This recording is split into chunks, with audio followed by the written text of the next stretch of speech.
फर्रुखाबाद हमारा गृह जनपद है और यहाँ का हर एक किसान के पास पहुँचने का और हर एक गांव को जागरूक करने का मेरा अभियान है। इसीलिए मैं गांव-गांव जाकर अपने किसान भाइयों को शिक्षित कर रहा हूँ। मैं जिस पोजीशन पर बैठा हूँ उस पोजीशन के नीचे 5 कैटेगरी है, 5 पायदान हैं।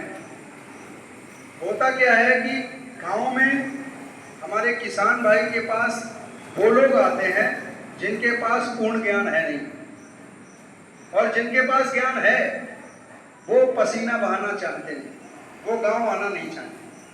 सबसे बड़ी विडंबना तो यही है अपने भारत की कि एसी से निकलकर पसीना बहाना नहीं चाहते। मैं एक साधारण किसान का बेटा हूँ। पसीना बहाना तो हमारे जेनेटिक कैरेक्टर है। तो आपको मैं बता दूं कि आज हम आपको आलू के बारे में जानकारी देंगे। आलू में कौन कौन सी समस्याएं आती हैं और उन समस्याओं से कैसे आप बच सकते हैं। एक रोग एक ही बार में हम ठीक करते हैं, ये हमारा जो आत्मविश्वास है आज तक टूटा नहीं है। एक रोग एक ही बार में ठीक होता है, समस्या चाहे कोई भी हो। मैं जहां तक देख रहा हूं यहाँ हॉलैंड और ये सब पड़ा हुआ है। लगभग मुझे लगता है कि 4 महीने की वैरायटी आप लोग लगाते होंगे, ज़्यादा हाइब्रिड भी करते होंगे। औसतन अगर हम बात करें 1 एकड़ की फर्टिलाइज़र की, तो 1 एकड़ में कोई किसान भाई बताएगा कि कितना फर्टिलाइज़र आप डालते हो औसतन? 5 बोरी DAP कम से कम, इसके आगे ही जाएंगे फिर, है ना। 5 बोरी DAP, उसके बाद 1 बोरी पोटास, फिर जिंक जाइम झोला जंगड़ बाल्टियाँ, ये भी गिफ्ट में मिलती हैं, है ना। तो लगभग लागत की अगर हम बात करें, जब आप 1 एकड़ में आलू गाड़ते हो तो लगभग 10 से 15 हज़ार रुपए का लागत आता है 1 एकड़। आता है कि नहीं? पिछले 20 वर्षों में आप लोगों ने केमिकल फर्टिलाइजर का डोज अपने खेतों में दुगना तो कर ही दिया है। ये मैं बिना पूछे कह सकता हूँ, सही कह रहा हूँ कि नहीं? दुगना डोज कर दिया है। क्या ईमानदारी से बताइए दुगना उत्पादन मिला है?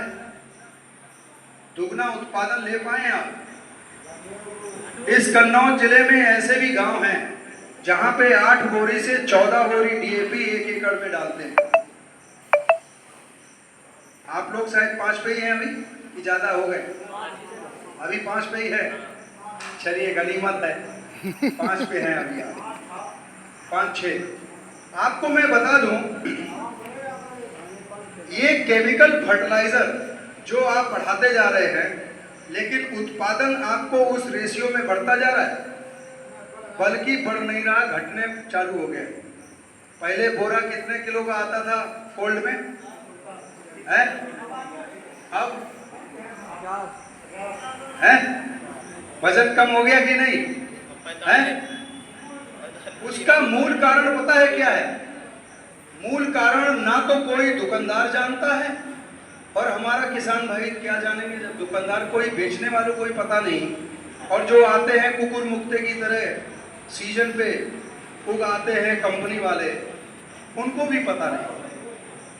आपको एक मैं बहुत सटीक जानकारी दे दूं, एक ऊसर बंजर जमीन और उपजाऊ जमीन में अंतर क्या होता है? कोई बता सकता है?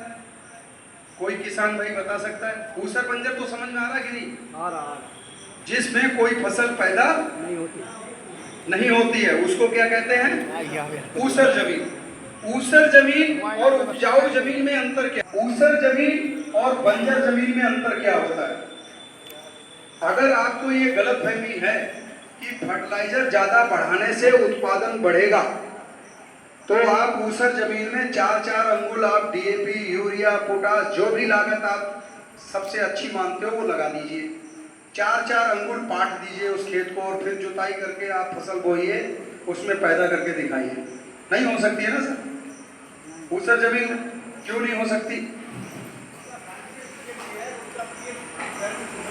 मिट्टी का भी फर्क है ना। दूसरी बात को, उस मिट्टी में वो कहना चाहिए क्षार की मात्रा अधिक होती है, क्षारीय मिट्टी होती है, इसलिए उसमें किसी चीज का अंकुरण नहीं होता।